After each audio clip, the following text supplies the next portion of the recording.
ప్రియ తండ్రి, యేసునామమున మరొకసారి పాదసన్నిధికి వస్తున్నాం. కొంత సమయాన్ని మేము ఆరాధించడానికి ఇచ్చిన కృపను బట్టి మీకు వందనాలు. వాళ్ళు పాలు పొందినగా వాక్య పిల్లలు మమ్మల్ని మేము పరీక్షించుకొని సరి చేసుకొని మరి యోగ్యమైనైతే వాళ్ళు పాలు పొందడానికి కృప అనుగ్రహించు. చదువుకునే లేఖన భావం ద్వారా మాతో మాట్లాడండి. నీ మెల్లని స్వరాన్ని వినిపించండి. వాక్యం వెళ్ళి దేవుడితో వెలుగు మాలో తీసుకొనండి. పాపికి రక్షణ, విశ్వాసకి ఎదుగుదల, ముందుకు నడిచే పిల్లలకు అధిక మహిమకు నడిపించు. సమయోచిత సారి మీరు నాకు అనుగ్రహించి మీరే వాడుకోమనుకోవచ్చు. యేసునామమున స్తుతించి ప్రార్థించి వేచున్నాం తండ్రి, ఆమేన్. మార్కు సువార్త 1వ అధ్యాయం 40 నుండి 45 వరకు. ఒక కుష్ఠరోగి ఆయన వద్దకు వచ్చి ఆయన ఎదుట మోకాళ్ళుని, నీకు ఇష్టమైతే నన్ను శుద్ధినిగా చేయగలవని ఆయనతో చెప్పి ఆయనను వేడుకొనగా ఆయన కనికరపడి చెయ్యి చాపి వానిని ముట్టి, నాకు ఇష్టమే, నీవు శుద్ధుడవు కమ్మని వానితో చెప్పెను. నీవు శుద్ధుడవు కమ్మని వారితో చెప్పాను. వెంటనే కుష్ఠరోగం వారిని విడిచెను గనుక వాడు శుద్ధుడాయను. అప్పుడు ఆయన, ఎవరితో ఏమీ చెప్పకు సుమి, కానీ నీవు వెళ్ళి వారికి సాక్షాత్మై నీ దేహమును యాజకునికి కనపరుచుకొని నీవు శుద్ధుడమైనందుకు మోసే నియమించిన కానుకలను సమర్పించమని వానికి ఖండితంగా ఆజ్ఞాపించి వెంటనే వాణ్ణి పంపివేశను.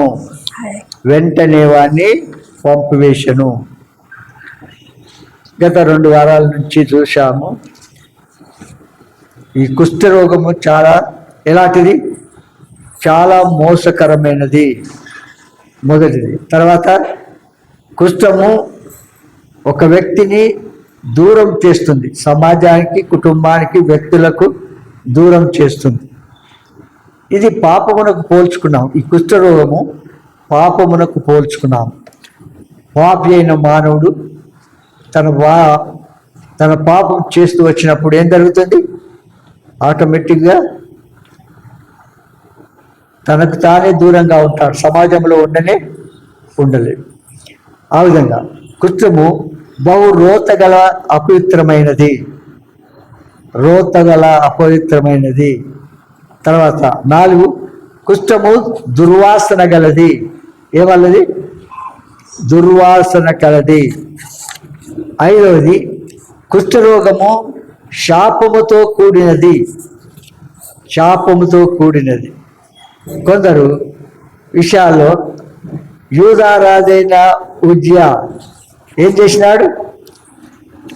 యాజకులు చేయవలసిన కార్యమును తాను చేస్తూ ఉంటే వెంటనే ఏం జరిగింది? కుష్ఠు కలిగింది. అవునా? కుష్ఠుతో బాధపడుతూ వచ్చాడు. ఆ విధంగా దైవజనుడైన మోషే పైన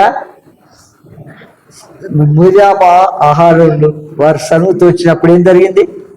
ఆమె కూడా కుష్ఠు వెంటనే సంభవించినట్టుగా చూస్తాం. దాని అర్థం ఏంటంటే, యాజకులకు, ప్రవక్తలకు, పరిశుద్ధులకు విరుద్ధంగా మనం తలంచొద్దు, యోచించొద్దు, క్రియ చేయదు.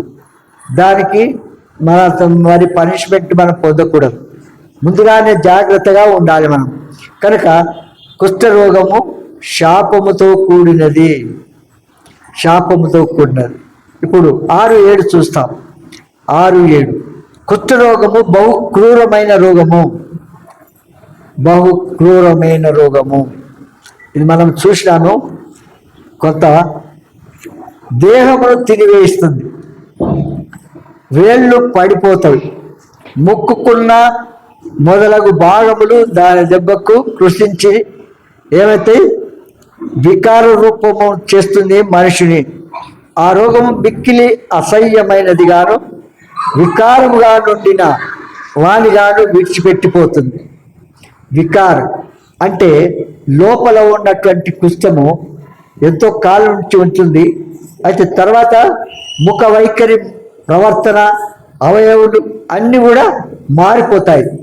ఆ విధంగానే పాపి అయిన మానవుడు మరి తన పాపమును బట్టి వారి ప్రవర్తన, వాళ్ళ కదలికలు, వారి మాటలు, వారి మరి సహవాసము కూడా వేరుగా ఉంటుంది.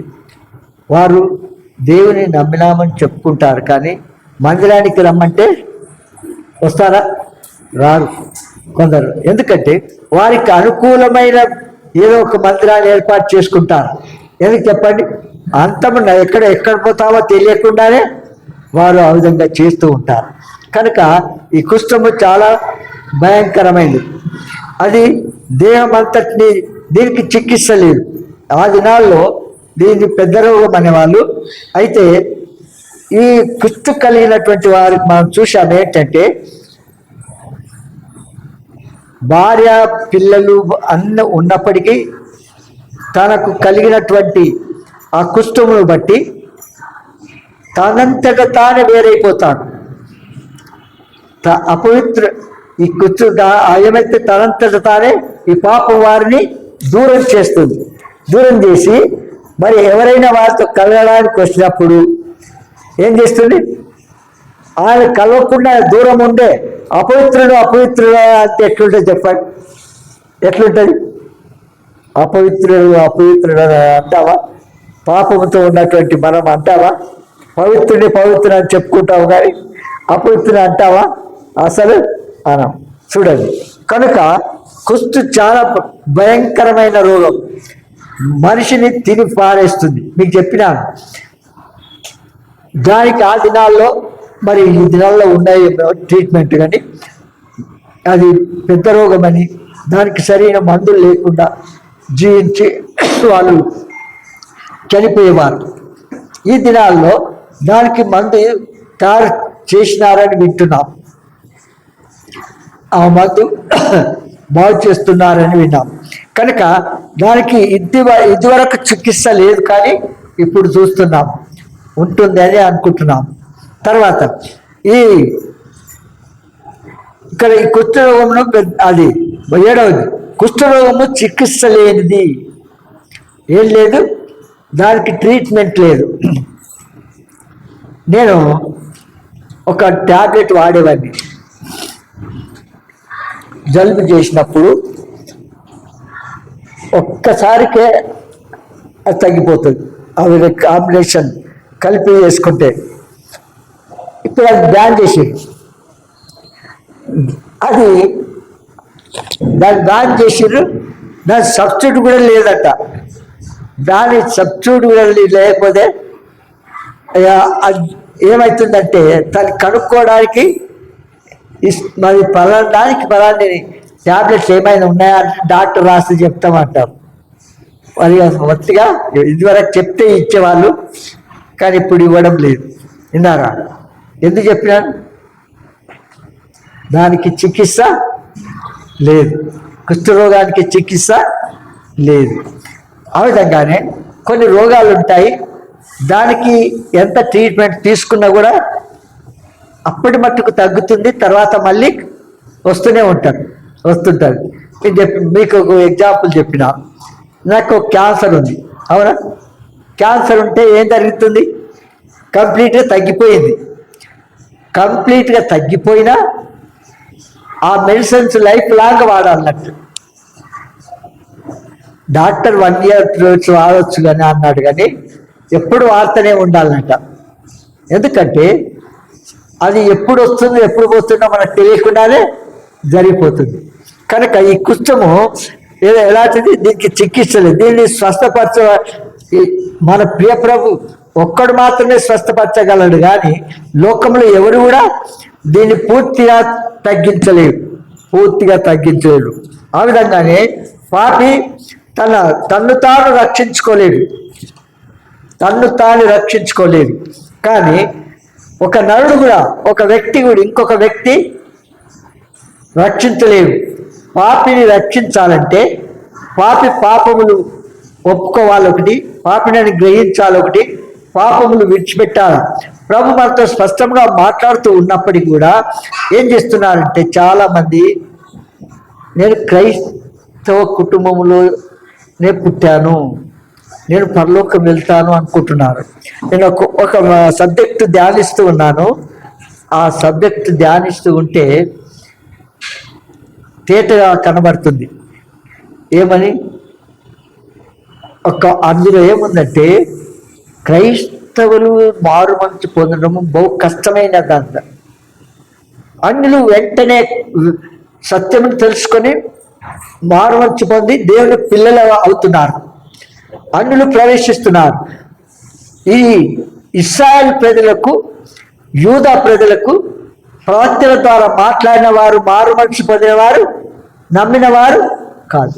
ఆయన క్రియలను బట్టి ఇంకా తప్పులు పట్టడానికి, చంపడానికి వెంటాడినారు వాళ్ళు, స్వజనులైన యూదా ఇశ్రాయేలు ప్రజలు.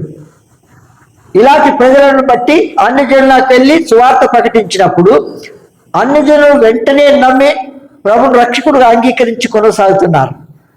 విస్తారం ఎక్కువ మంది వారే కనబడుతున్నారు అన్ని జనులు. వీళ్ళు క్రైస్తవులు, వారి క్రైస్తవ మతాన్ని బట్టియో, కులాన్ని బట్టియో, మరి దేని బట్టియో వారు పశ్చాత్తాప పడరు, మారు మనసు పొందరు. నేను బాప్తిసం, చూడండి, వాక్యానుసారమైన బాప్తిసం తీసుకోవడము అది దైవక్రమం. ఆ దైవక్రమం కాకుండానే కొందరు బాప్తిసం నమ్ముకున్న వాళ్ళు బాప్తిసం తీసుకోవాలని వాళ్ళకి ఏం చేస్తారు, చాలా మంది ఉన్నారు ఇట్లా చిలకరిస్తారు, అక్కడిని చిలకరించి వాళ్ళ తల మీద లెక్క ప్రార్థన చేస్తారు. బాప్తిసం తీసుకున్నావు కదా, ఇంకో దగ్గరికి వెళ్ళదు, ఇక్కడే రావాలి అంటారు. సస్తే నరకమైన పోవాలి, కానీ అది అలాంటి పరిస్థితులు చూస్తున్నాం. కనుక మనం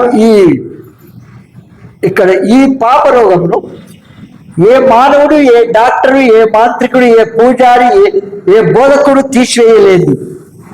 అయితే ఒక్క మాత్రం మన ప్రియ ప్రభు, సర్వలోక సృష్టికర్త, సర్వంతర్యామి, సర్వవ్యాపి ఆ మహాదేవుడు, ఆత్మస్వరూపైనటువంటి దేవుడు మానవులందరినీ, సర్వ మానవులను ఆది కాలంలో ఆదాము అవ్వలు చేసిన పాపమును బట్టి వారి ద్వారా కలిగిన సంతానం నరజాతి యావత్తు జన్మకర్మ పాపములతో కొనసాగుతూ నిత్య శిక్షకు పాత్రగా ఉన్నటువంటి ప్రజలందరినీ రక్షించడానికి తిరిగి ఆ ప్రియ ప్రభు శరీరధారిగా రక్షకుడిగా యేసు అన్నామన భూలోకములు జన్మించాడు. లేఖనముల ప్రకారము మరి లోకములో జన్మించి దేవదేవుడు అనిపించుకోవడానికి అనేక ఏం చేశాడు, అద్భుత కార్యాలు, మహత్ కార్యాలు, గొప్ప కార్యాలు, సూచక్రియలు చేశాడు. ఆయన క్రియలు చేసి చెప్పాలంటే ఇంత అంత కాదు, వర్ణింప సఖ్యము కానీ వాటన్నిటినీ తెలియజేశాడు. సృష్టి అంతటి మీద ఆయన కళ్ళు చేసినాడు కనుక ఆయన ఇచ్చ వచ్చినట్టుగా దాన్ని చేస్తాడు. సృష్టి అంతటిని పర్వతములు మాటతో మైనమలకి కరిగిపోతాయి, భూమి ఏమవుతుంది, మైనమలకి కరిగిపోతుంది, సముద్రము అద్దులు నిర్మించి ఎక్కడ వరకు ఉంటే అక్కడ వరకే ఉండాలి, దాన్ని దాటి పొర్లకూడదు అని ఆజ్ఞాపించాడు. ఇంతవరకు ఎన్ని వరదలు వచ్చినా, ఎన్ని తుఫాన్లు వచ్చినా, ఎంత సునామీలు వచ్చినా, ఎంత వర్షం వచ్చినా హద్దులు దాటి వెళ్తున్నాయా? హద్దులు దాటి ఈ నీళ్ళన్నీ సముద్రంలోనే పడుతున్నాయి, అన్నీ కూడా సముద్రంలో పడుతున్నాయి. కానీ అవి సముద్రము దేవుని ఆజ్ఞకి విధేయత చూపిస్తుంది. కనుక పాపులను రక్షించడానికి, పాప రోగాన్ని బాగు చేయడానికి, కుష్ఠరోగాన్ని, పక్షవాయు రోగాన్ని, ఇంకా వీటన్నిటిని బాగు చేయడానికి ఆత్మస్వరూపైనటువంటి దేవుడు, సర్వలోక సృష్టికర్త అయిన దేవుడు, ఆకాశం మహాకాశములు పట్టుదాలని గొప్ప దేవుడు, శరీరధారిగా రక్షకుడుగా యేసు నామమున భూలోకములో జన్మించాడు. లేఖనముల ప్రకారము నిర్ణయ కాలంలో ఆయన రాజులకు రాజు, ప్రభువులకు ప్రభు అని, దేవదేవుడని అనిపించుకోవడానికి కొన్ని సూచనలు ఇచ్చేశాడు. కొన్ని సూచనలు ఏంటి చెప్పండి? మొదటిగా, ఇశ్రాయేలు ప్రజలు ఐగుప్తు దాసత్వంలో ఉన్నారు, అవునా? ఐగుప్తు దాసత్వంలో ఉన్నప్పుడు వారు పడిన కష్టములు ఇంత అంత కావు. ఒక్క మాటతో చెప్పాలంటే అగ్ని పరీక్ష లాంటి శ్రమలు కూడా వెళ్తూ వచ్చినారు.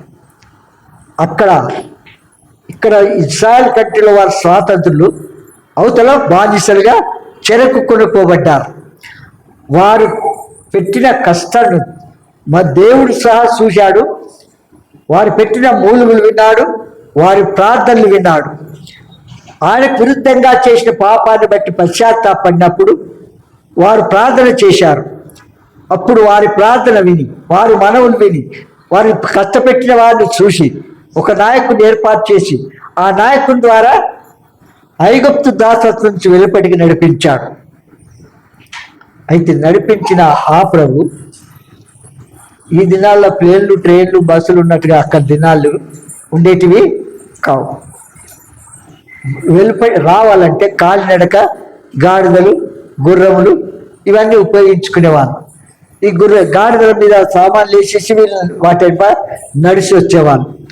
అప్పుడు ఆ దినాల్లో అట్లు వారిని నడిపిస్తూ వారి కష్టపడి చేసుకుంటూ తినడానికి కాదు, వారిని పగటిలో మేఘస్తంభం, రాత్రి అగ్నిస్తంభంగా ఉండి వారి ఆకలి దప్పులు తీరుస్తూ వారు ఆశించింది వారికి ఇస్తూ, మాంసం కావాలంటే మాంసము, నీళ్లు కావాలంటే నీళ్లు. ఈ అరణ్యంలో ఎక్కడికి వెళ్ళి వస్తాయి నీళ్ళు అన్నారు. ఏం చేసినాడు? ఒక మాట నాయకుని ద్వారా ఆ బండ కొట్టగానే నీళ్లు నది వలె ప్రవహించాయి. కొన్ని కాదు, నది వలె నీళ్లు ప్రవహిస్తూ వచ్చాయి. అట్లు వారిని గద్ద రెక్కలపై మోసుకొని వచ్చి నీతిగా మోసుకొని వచ్చి వారిని పోషించి వారు అక్కర్తీసి వారి వాతావరణ ప్రతికూల నుంచి వారు తప్పించి ఆరోగ్యంగా ఉన్న వారిని ఉంచి కూడా ఇంత చేస్తూ వచ్చినప్పటికీ ఆయన చేసిన మేలును వెంటనే మర్చిపోయి తిరుగుబాటు చేశారు, అవిధేయులైపోయారు, విగ్రహారాధికులైపోయారు, వ్యభిచారులు అయిపోయారు. తిరిగి ఇంతగా చేసి తిరిగి ఐగుప్తుకు వెళ్ళడానికి వెనకాడలేదు, ఐగుప్తు వెళ్ళడానికి సిద్ధపడ్డారు. అలాంటి ప్రజలను ఏం చేశాడు దేవుడు? అరణ్యంలో చేశాడు. వాళ్ళు అతమయ్యేంత వరకు అరణ్యంలోనే తింపినాడు. 40 సంవత్సరాలు 11 రోజుల ప్రయాణానికి ఎన్ని సంవత్సరాలు? 40 సంవత్సరాలు అరణ్యంలో వారిని తింపాడు. ఎందుకు? వాళ్ళు ఉన్న మస్ట్ అంతా తొలగించాలి. ఈ ఎవరైతే పాపమునకు మరి దాసులుగా ఉండి లేని వాటిని క్రియేట్ చేస్తూ దేవుని విరుద్ధంగా ప్రవర్తిస్తున్న వారందరూ లోకం నుంచి వేరు చేసబడిన తర్వాత మిగిల్చబడిన శేషమును వాగ్దాన దేశానికి నడిపించాడు. ఆ శేషము ప్రయాణమై వస్తూ ఉండగా మళ్ళీ శత్రువు, సాతాను, అపవాది, ఫరో, వారి రథములు, ప్రధానులు, సైన్యమంతరిని వారిని పట్టుకోవడానికి వెంటాడుతూ వచ్చింది. అప్పుడు ఏమన్నా వీరు వెనుక తిరిగి చూడగానే ఏముంది? ఫరో రథములు, ఈ రథములు కొత్తవి సిద్ధం చేసుకుని వస్తున్నారు. మధ్యలో దారిలో ఎక్కడేం కాకుండా ఉండడానికి అని. అలాంటి రథములపై వచ్చి వీళ్ళని పట్టుకోవాలని వస్తే అప్పుడు నాయకుడు వార్త కూడా ఉన్నాడు, మోషే.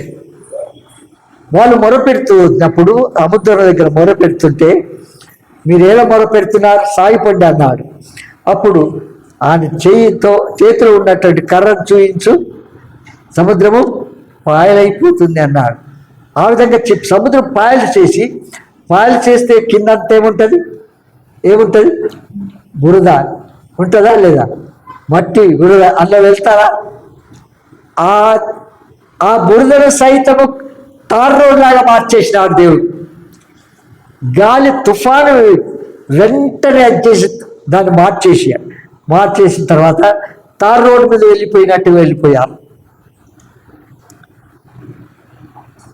సముద్రములో శేషించిన వీరు తార్ రోడ్డు మీద వెళ్ళడానికి ఎన్ని దినాలు బట్టి ఉంటుంది చెప్పండి? సముద్రం ఎంత లోతు, ఎంత డిస్టెన్స్ ఉంటుంది చెప్పండి సుధా? మనం వర్ణిస్తున్నాం కానీ అది అసలు చెప్పడం సఖ్యమే కాదు మనకు. ఇంత ఉంటుందని కదా. మళ్ళీ అంత డిస్టెన్స్ ఉన్నప్పటికీ కూడా మీరు తన బిడ్డలు శేషించిన బిడ్డలు కానాను చేరేంత వరకు మౌనంగా ఉన్నాడు. అదే తార్ రోడ్లో వస్తున్నారు ఎవరు? శత్రువు, సాతాను, అపవాది, మరి ఫరో రథములు, సైన్యమంతా వెంటాడుతూ వస్తూ ఉంటే వీరు అవతల అడుగు పెట్టగానే ఏమైంది? సముద్రం నీళ్లు మళ్ళీ యథావిధిగా ఉప్పొంగి సమకూర్చబడ్డాయి. అందులో రాతి వల అడుగట్టున్నట్టుగా చేసేసాడు. అంటే ఇది రాతి వల వీరందరినీ హతం చేసినాడు. అంటే రథములు, వారి వస్తువులు, ఆయుధములు అన్నీ కూడా సముద్రంలో చంపేశాడు. అంటే తిరిగి లేవకుండా ఒక మనిషిని రాయి కట్టి బావిలో వేసేస్తే మళ్ళీ వేస్తాడా? లేవాడు. అట్లు చేసి మళ్ళీ రాకుండా చేసేసినాడు. నేను ఒకసారి చూశాను బాల్యకాలంలో, చాలా భయం వేసింది. ఏంటంటే నేను చాలా చిన్నవాడిని మా వేరే ఊరికి వెళ్ళి నేను రావాల్సి వచ్చింది. మధ్యలో ఒక గ్రామం ఉంది, ఆ గ్రామం దాటి ఇంకో గ్రామానికి వెళ్తూ వచ్చినప్పుడు ఒక వ్యక్తిని చంపారు. ఎట్లా చంపారు? ఆ వ్యక్తి ఒక రాయికి పెద్ద రాయికి కట్టేసి ఆ బాయిలు వేసేసి, ఎందుకు అది చనిపోయి పైకి లేస్తే ఏమది శవం పైకి వస్తుంది. అప్పుడు ఎవరి దేశంలో ఎంక్వైరీ చేసి పట్టుకుంటారని వాళ్ళు రాయి ఎచ్చి కట్టేసిన తర్వాత వాడు పట్టుకొని తెలిసిందేమో పోలీసు వాళ్ళు వచ్చి వాడిని పట్టుకొని తెచ్చి ఆ బావిలో నుంచి దాన్ని తీసేసారు. వాడిని తీసి ఆ బండను తీసి పారేసి ఎవరి ద్వారా దీన్ని జరిగిందో అది ఎట్లా ఎందుకు చెప్తున్నాను ఈ మాట అంటే, ఇశ్రాయేలు కానాను దాటిన వెంటనే ఫరో వారి రథములు, సైన్యము, ప్రధానులందరూ అటు రాతి వలె మళ్ళీ లేకుండా చేసినాడు. ఆనాడున్న దేవుడు ఈనాడు కూడా ఉంటున్నాడు. అలాంటి దేవుడు. అందుకే ఆయన సూచక్రియలు, మహత్కాలు, గొప్పగా దేవుడు అనిపించుకోవడానికి నానా రకాల రోగులను బాగు చేసినాడు. మరి పాపులను రక్షించటకై పాప శిక్ష భరించాడు. అంత మాత్రమే కాదు, వాక్యంలో చూస్తాము, రక్తము చిందించకుండా పాప క్షమాపణ లేదు. ఉందా? అది కోళ్ళ యొక్క, మేకల యొక్క, గొర్రెల యొక్క, పశువుల యొక్క, పక్షుల యొక్క, జంతువుల యొక్క రక్తము ద్వారా మనిషి పాపము పోలేదు. మనిషి పాపం పోవాలంటే పవిత్రుడైన మనుషుడు భూలోకంలో జన్మించి అప్పుడు ఈ పాపులందరికీ రక్తము చిందించి చనిపోయి సమాధి తిరిగి లేవాలి. ఆయన ఒక్కడు, మన ప్రియ ప్రభు ఒక్కడు మాత్రమే, యేసు ప్రభు వారు మాత్రమే పవిత్రుడు. అన్నిటిలో ఏ రకంగా చూసినా ఆయనలో ఏ పాపము లేని వాడిగా ఉండి మన పాపములు తాను భరించాడు శిలువలో. మనం తలంపులు, ఊహలు, ప్లాన్లు చేసిన పాపాన్ని తీసివేయడానికి ఆయన తలలో ముళ్ళ కిరీటం పెట్టించుకున్నాడు. మన చేతులు చేసిన పాపానికి ఆయన యేసు ప్రభు చేతుల్లో సీలు కొట్టించుకుని రక్తం కార్చాడు. మన కాళ్ళు చేసిన పాపాన్ని తీసివేయడానికి యేసు ప్రభు కాళ్ళలో మేకులు కుట్టించుకొని రక్తం కార్చాడు. మన ఉదయమంతతో చేసిన పాపాన్ని తీసివేయడానికి ప్రక్కలో బల్లెం పొడిపించుకొని రక్తం అంతా కార్చాడు. చనిపోకముందు అన్నాడు, ఏమన్నాడు? తండ్రి, వీరేం చేస్తున్నారో వీరెరుగరు, వీరిని క్షమించు అన్నాడు. మన పాపములన్నింటినీ ఏం చేసినాడు? క్షమించి వేసినాడు. మనం చేయవలసింది ఒకటే, యేసు నిజమైన దేవుడు, నా పాపముల కొరకు భూలోకంలో జన్మించి నా పాప శిక్ష భరించి నా కొరకు రక్తమంతా కార్చి చనిపోయి సమాధి తిరిగి లేచాడు. నమ్ముతున్నానంటే చాలు, ఆ ప్రభు మనల్ని రక్షిస్తాడు.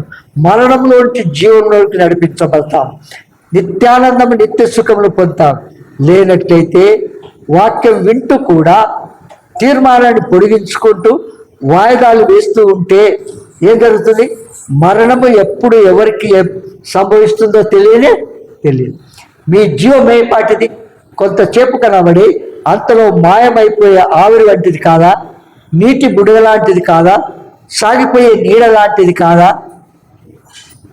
కనుక మన జీవితం ప్రభు మనతో మాట్లాడుతూ ఉండగానే మన జన్మకర్మ పాపములు ఒప్పుకొని విడిచిపెట్టి ప్రభువును రక్షకుడిగా, దేవుడిగా అంగీకరించి ఆయన రక్తంతో కడగబడి పరిశుద్ధులుగా తీర్చబడాలని ఆ ప్రభు మనకు తెలియచేస్తూ ఉన్నాడు. అందుకంటాడు, పాపులను రక్షించుటకు క్రీస్తు యేసు లోకమునకు వచ్చాడు. అందరి పాపములు ఆయన చేశాడు. రోమా 3:23 మనం చూస్తాం. కనుక కుష్ఠరోగము ఒక ఆత్మను చంపనేరక దేహను మాత్రమే చంపుతుంది.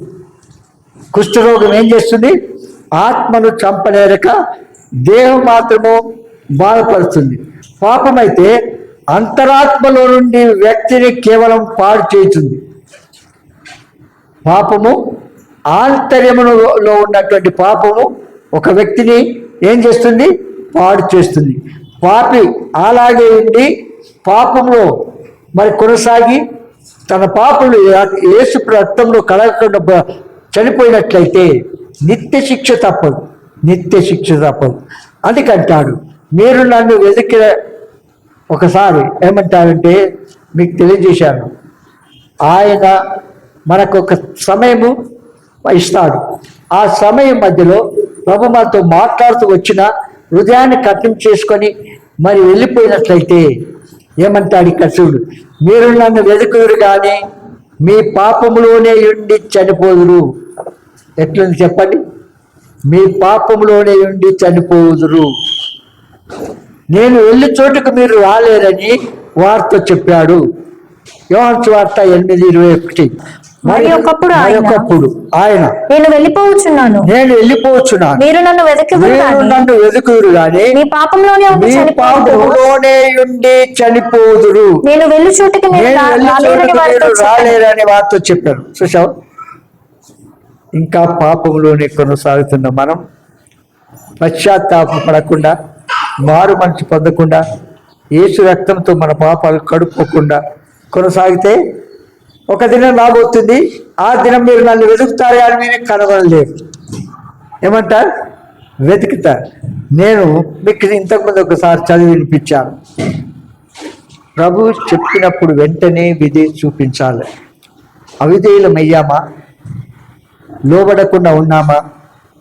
దేవుని విరుద్ధంగా ప్రవర్తించి తలంచి యోచిస్తున్నామా? అప్పుడు తగిన శిక్ష మనం అనుభవిస్తాం. ఎందుకు ఇలా చేస్తారని అడిగాడు. ఆ పనిష్మెంట్ ద్వారా మనం చేస్తున్న దేవునికి విరుద్ధంగా, సంఘానికి పరిస్థితులకు విరుద్ధంగా ఏదైతే ఉందో దాన్ని తొలగించడానికి చేస్తాడు కానీ మరి నేను నరకానికి పంపడానికి కాదు. అయితే ఆయన శిక్షించేటప్పుడు అగ్ని పరీక్షలాంటి శ్రమలు వచ్చినప్పటికీ కూడా నిలబడగలిగే శక్తి మనకు కావాలని ఆ ప్రభు కోరుకుంటాడు. అయితే కొన్ని శ్రమలు రాగానే ప్రభును వదులుకొని వెళ్ళిపోతారు, ప్రభును అంగీకరించకుండా వెళ్ళిపోతూ ఉంటారు. మరికొందరు అయితే ఏం చేస్తారు తెలుసా? ఆలస్యంగా వస్తుంటారు. ఆలస్యంగా ఎందుకు చెప్పండి? వారి నిజస్థితి తెలిపిన దేవుడి దగ్గర పశ్చాత్తాపడకుండా కొనసాగుతున్నారు. లోకంలో ఎవరైనా గెట్టాన్ అవుతారు, కానీ పరలోకం వెళ్ళడం చాలా కష్టమైన పని. అందుకే ఇక్కడ అంటున్నాడు, మీ పాపంలోనే ఉండి చనిపోదురు, నేను వెళ్ళి చోటుకు మీరు వెళ్ళారు. కాబట్టి ఏది ఎట్లున్నప్పటికీ మీరు రక్షింపబడి మీ పాపములు భయంకరంగా నుండి విడుదల పొంది ఏందాలా? మారుమర్చి పొందాలి, పాప క్షమాపణ. ఇక్కడ కొన్ని మందులకు వెల చాలా అధికం. వాస్తవంగా కొన్ని మందులకు రేటు చాలా ఎక్కువ ఉంటుంది.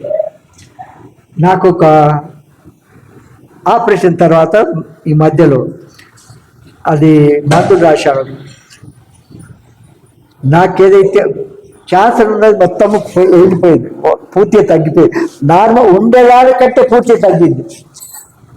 4 ఉండాలా, కానీ 0.3కి వచ్చింది. అది కూడా ఇప్పుడు వెళ్ళిపోతుంది. అయితే ఆయన అది పోయి ఇంకో ప్రాబ్లం క్రియేట్ అయింది. అది మామూలుగా వెళ్తుంది, కానీ కొంత కష్టం. దేవుడు అనుమతించాడు దాన్ని. అయితే అన్ని చేసిన తర్వాత ఒకటి మందులు రాశాడు.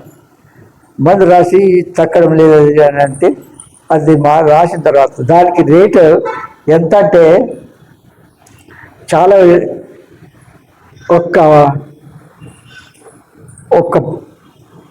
ఒక్క చిప్పు 1700. 10 ట్యాబ్లెట్లు ఎంత? 10 ట్యాబ్లెట్లు 1700 చిరలు అంటే ఎంత అవుతాయి? 10 ఒక దానికి 10 ఉంటాయి అంటే ఎంత? 70. ఒక్క ట్యాబ్లెట్ 170 180 170 180 170 అనుకో. అట్లా ప్రతిరోజు నెలలు తినేయాలి, వేసుకోవాలి. వినాలా? ఎంత సులువు, ఎంత ఎట్లుంటుంది చెప్పండి. వాటి ద్వారా ఏమి జరగలేదు. అది పక్కకు పెట్టేసిన. అవి తీసుకోలేదు, మొన్నటి వరకు తీసుకున్నా, ఇప్పుడు తీసుకోలేదు. వేరే డాక్టర్ దగ్గరికి వెళ్ళి రాసిన మందులు వాటికి తగ్గిపోయింది కనుక అవి కంటిన్యూగా వాడుతున్నాను. ఎందుకు చెప్తున్నానంటే ఈ కుష్టు రోగానికి మందు లేదు. పాపమునికి ఏమైనా మందు ఉందా? మందు లేదు. పాపము పోవాలంటే పాపి అయిన మానవుడు ప్రభువును వెతుక్కుంటూ రావాలి, ప్రభు పాదముల దగ్గరికి రావాలి, తల్లు తాను తగ్గించుకున్నాలి. ప్రభు మనతో మాట్లాడుతున్న వెంటనే ఇప్పుడు ఏం చేయాలా? అంగీకరించాలి. నా నిజ స్థితిని తెలియచేసిన ప్రభువు మనం స్తుతించి ఆరాధించాలి. ఎందుకంటే డాక్టర్ వాస్తవ రీతిగా మన నిజ స్థితి తెలియజేసినప్పుడు దాన్ని నమ్ముతామా లేదా? నమ్ముతాం అని ఏం చెప్పినా. నాకు ఫస్ట్ ఒక డాక్టర్ దగ్గరికి వెళ్తే ఆయన కొన్ని టెస్టులు రాశాడు. ఆ టెస్టుల రిపోర్ట్లు తీసుకొని పోయి చూస్తే ఏమన్నాడంటే, క్యాన్సర్ సిమ్టమ్స్ ఉన్నాయి మీ డాడీకి అన్నది మా పాప. ఆ రిపోర్ట్ అవి నాకు పంపిస్తే అవి ఏం చేసినారు? ఉస్మానియాలో డాక్టర్ ఆ పనిచేస్తుంది కనుక ఆ డాక్టర్ చూపిస్తే ఏం కాదు, ట్యాబ్లెట్ రాస్తే వాడుతుంది, స్టార్టింగ్లో ఉంది ఇప్పుడు అన్నాడు. విన్నారా? కనుక మన జీవితంలో పాపము ఏం కాదా పోవాలంటే ఎవరి దగ్గరికి వెళ్ళాలి? మంచి డాక్టర్ దగ్గరికి వెళ్ళాలి. అవునా? ఏ మానవుడు, ఏ డాక్టర్, ఏ బోధకుడు, ఏ పూజారి, ఎవరు కూడా మాంత్రికుడు ఎవరు తీసివేయలేరు. యేసు రక్తము ప్రతి పాపమును కడిగి పవిత్రులుగా చేస్తుంది. మీరు నమ్ముకున్నామని చెప్తే సరిపోదు. నేను యేసు దేవుడిని నమ్ముకున్నాను అంటే చెప్పడంతో సరిపోదు. మన జన్మ కర్మ పాపాలన్నీ తొలగించబడాలి, కొట్టివేయబడాలి. యేసు రక్తం మన పాపాన్ని కడిగి పవిత్రులుగా చేస్తుంది. నమ్ముట మంచిదే నమ్మడం, కానీ మన పాపిలను గ్రహించి పాపంలో కొన్ని పాపం విడిచిపెట్టామా? నీ పేరు ఆయన జీవగ్రంథంలో రాయబడిందా? నువ్వు ఆయన కుమార్తెగా చేయబడ్డావా? అది చూసుకోవాలి. ఎందుకంటే మీరు నమ్మడం మంచిదే, నీ పేరు ఆయన జీవగ్రంథంలో లేకపోతే నువ్వు పరలోక రాజ్యంలో స్థానం లేదు. విన్నావా? నువ్వు ఎంత ఏం చేసినప్పటికీ ఆయన జీవగ్రంథంలో నీ పేరు లేకపోతే ఎన్నిసార్లు బాప్తిసం తీసుకొని వచ్చినా ప్రయోజనం ఉండదు. కనుక ప్రభు మాట్లాడుతున్న వెంటనే ఏం చేయాలా? ఒప్పుకోవాలి, క్రీస్తును ఆశ్రయించాలి. జీవితం ఇక్కడ చూస్తాం, చూడండి ఏమంటారంటే, పేతురు ఆయన పొందిన గాయాల చేత మీకు స్వస్థత నొందితిని అంటాడు. ఆయన కార్చిన రక్తం ద్వారా పాప క్షమాపణ పొందితిని. మందులు ఏమన్నా పాపం అనే మందుకు ఎక్కడ చికిత్స లేదు. వెండితోనైనా బంగారంతోనైనా దాన్ని పోల్చలేము, తీసివేయలేము. అలాంటి పాపాన్ని యేసు రక్తం ద్వారా తీసివేయబడుతుంది, కానీ ఇంకా వేరే ఏ దాని ద్వారా తీసివేయ. కనుక నేడే రక్షణ దినం, ఇదే అనుకూలమైన సమయం. రేపేమి సంభవిస్తుందో మనకు తెలియదు. రేపటి దినం మనది కాదు, మరుక్షణం ఏమైపోతామో మనకు తెలియదు. అవునంటారా? చూడండి, ఎక్కడ చూసినా కూడా, ఈవెన్ హైదరాబాద్లో చూస్తే కూడా ఓల్డ్ సిటీలో చంద్రాయణగుట్ట ఆ ప్రాంతంలో వర్షం పడ్డదంటే పెద్ద వరద వచ్చి కార్లు వీళ్ళు అన్నీ కొట్టుకపోయింది. పోయా చూసిరా? ఎవరైనా న్యూస్లో చూసిరా? చూడండి, ఇప్పుడు ఢిల్లీలో, మళ్ళా పాకిస్తాన్లో, అన్ని దేశాలన్నింటిలో వర్షం కురిసి మనుషులు కూడా అనేక మంది చనిపోయారు, కొట్టుకొని వెళ్ళిపోయారు. ఇవన్నీ కూడా ప్రభు రాకడకు సూచనలు.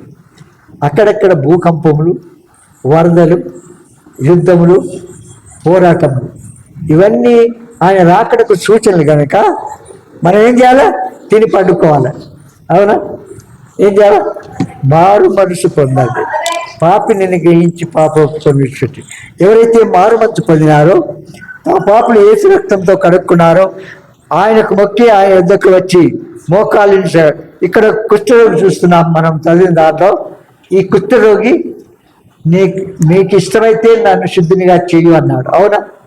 అయితే వెంటనే ప్రభు దగ్గరికి వచ్చి మోకాళ్ళుని అడిగితే నాకు ఇష్టమే నీవు శుద్ధిలో కమ్మన్నాడు. అవునా? ఎంతసేపు అయింది? సంభాషిస్తున్నాడు, అడిగాడు, స్వస్థత పొందాడు. అవునంటారా లేదా? ప్రభు మనతో మాట్లాడుతుండగానే కనబడే మనకు రహస్యమైన పాపాలు ఏవైనా సరే, జన్మకర్మ పాపాలు వెంటనే ఒప్పుకుంటే వెంటనే మన పాపాలు క్షమిస్తాడు. కనుక వాతవేయబడిన మనస్సాక్షితో వెళ్ళకూడదు. ప్రభు మనతో మాట్లాడుతున్న వెంటనే పశ్చాత్తాపడి పరలోక రాజ్యం చేరాలని ప్రభు పేట మనం చేస్తున్నాం, ప్రార్థన చేసుకుంటాం. ప్రియ తండ్రి, యేసు నామమున మరొకసారి ప్రార్థనకు వస్తున్నాం. మార్కు సువార్త 1వ అధ్యాయం. మా తండ్రి, కుష్ఠరోగమును చూసి అనేక పాటలు మాతో నేర్పిస్తూ వచ్చినందుకే స్తుతిస్తున్నాం.